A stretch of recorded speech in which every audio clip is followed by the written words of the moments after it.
once again, nandito na naman tayo sa Coach Bob's Fundamentals with Timo and the Basketballing Kids. Pero this time, we are joined by two new guests na hindi bulinggits kasi malalaki na.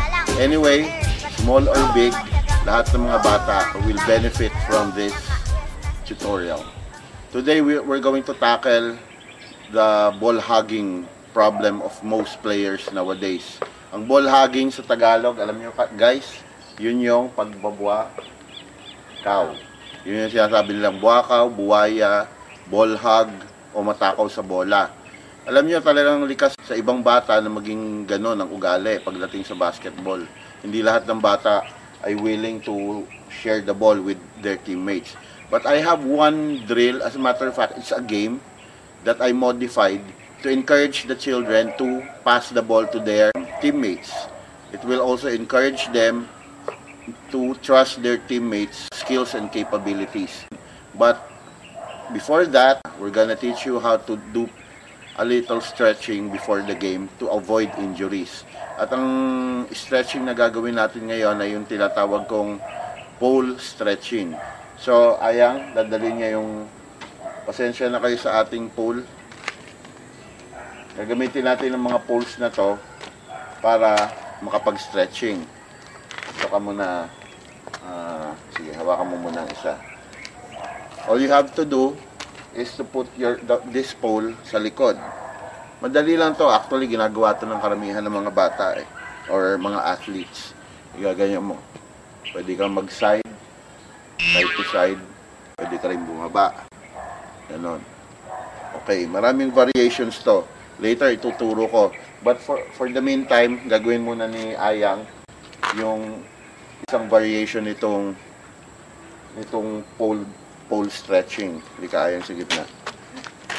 Hawakan mo yan.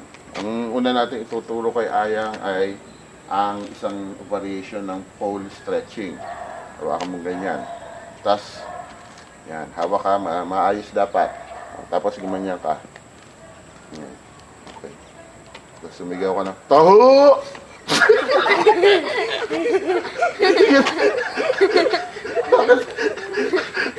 Okay lang po yun. Ayaw, sumigaw lang taho.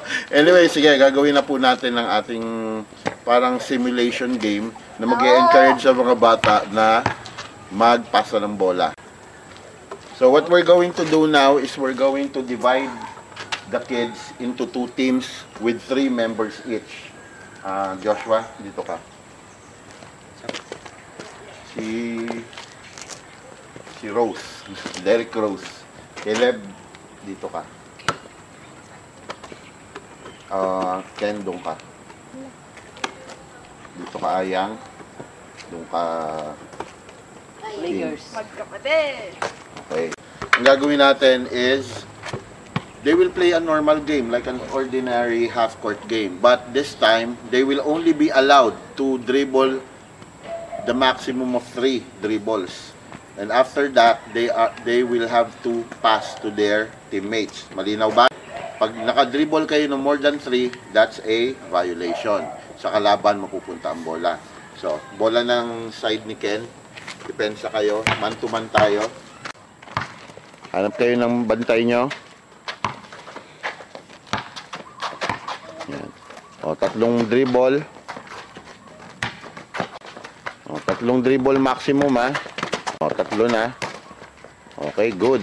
Good shot. Sige, tuloy lang. Okay. Good pass. Oh, good pass to the opponent. Bad pass. Up, outside. Okay. Other side's ball. Dito sa on top of the rainbow line. Hold the ball.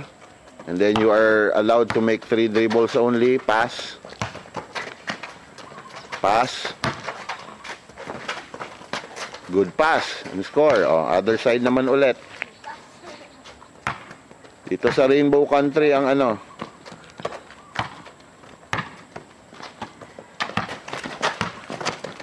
Pass. Good. Oh, kabilang team. Last possession.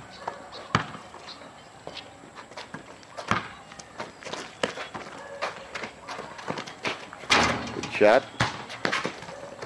Remember, you are only allowed to make 3 dribbles maximum.